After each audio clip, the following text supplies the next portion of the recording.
అసలు సూర్యనారాయణమూర్తి యొక్క ఈ నామం ఒక విషయాన్ని ధృవీకరిస్తుంది.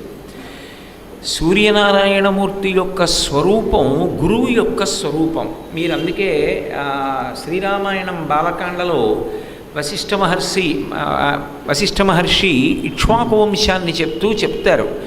ఒకానొకప్పుడు ఈ లోకమంతా అవ్యక్తమై ఉండేది.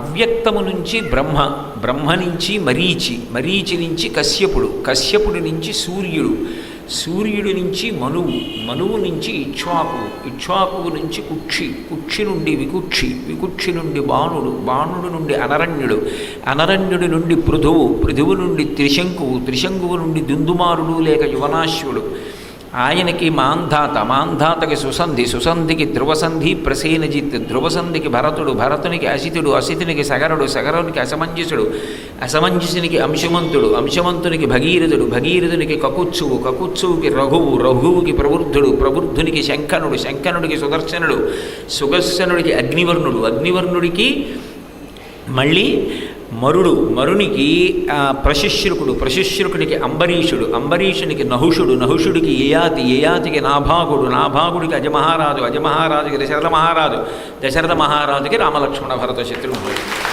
అది ఇక్ష్వాకు వంశం. ఆ ఇక్ష్వాకు వంశంలో ఈ అవ్యక్తమైనటువంటి ప్రపంచంలో మొట్టమొదట అవ్యక్తము నుండి వచ్చినవాడు బ్రహ్మ.